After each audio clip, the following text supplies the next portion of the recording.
السلام عليكم، أهلا بكم في قناة تحليلاتكم. جناح صاروخي جديد في النادي الأهلي. من هو؟ راؤول فلوريش، لاعب نمساوي مبدئيا من مواليد النمسا طبعا، ولكن من أصل روماني. أبوه وأمه رومانيين ولكن ولد في النمسا فيعتبر نمساوي، ولعب ومثل المنتخب النمساوي، ولكن أيضا لعب في الأندية الكرواتية، لعب في أكثر من نادي، بالتحديد 4 أندية كرواتية. التفاصيل يا جماعة في البداية، لو أنتم من عشاق النادي الأهلي وداعمين النادي الأهلي اعملوا إعجاب للفيديو واشتراك في القناة وفعلوا زر الإشعارات على كل علشان يوصلكم كل جديد.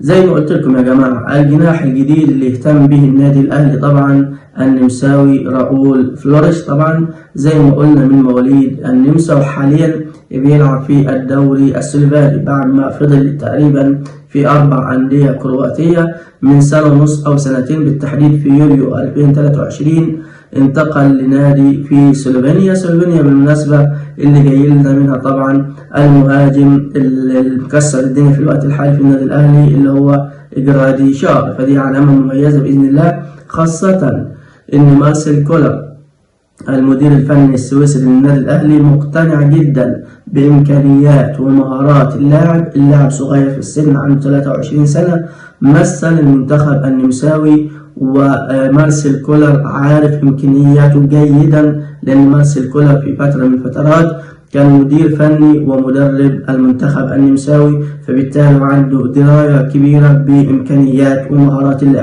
اللاعب بيلعب جناح شمال، جناح يمين بيلعب جناح يمين برجله الشمال. طبعا مكان بالظبط مكان بيرسيتاو، من قبل طبعا الأسطورة وليد سليمان.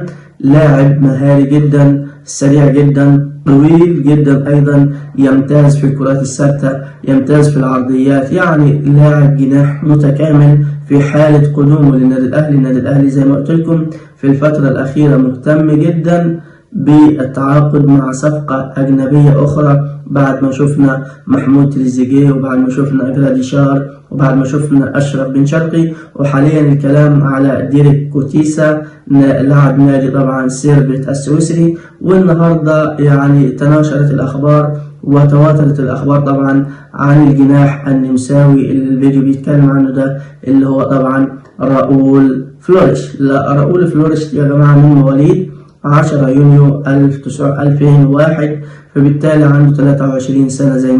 زي ما قلنا الطول 1.82 سنتي.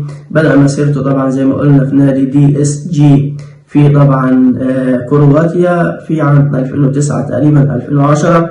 يلعب في مركز الجناح الأيمن زي ما احنا اتكلمنا. طبعا الجناح الثاني أو المركز الثاني المفضل لراؤول فلوريش هو الجناح الأيمن، الجناح الأيسر، يعني هو بيلعب في الجناح الأيمن كمركز أساسي ليه.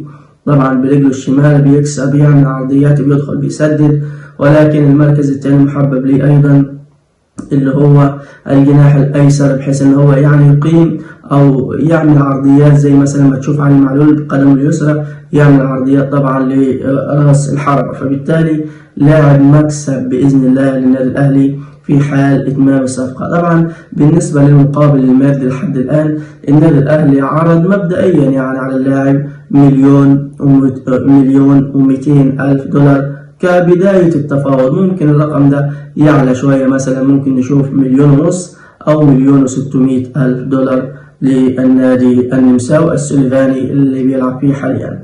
عامة ننتظر الساعات القليلة اللي جاية في حال يعني تم إغلاق القيد المحلي، لأن خلاص فاضل عليه 4 أيام ويتم إغلاق القيد المحلي، فبالتالي ممكن نشوف اللاعب ده في الانتقالات الصيفية اللي جاية اللي هي قبل انطلاق طبعا كأس العالم للأندية في شهر 6.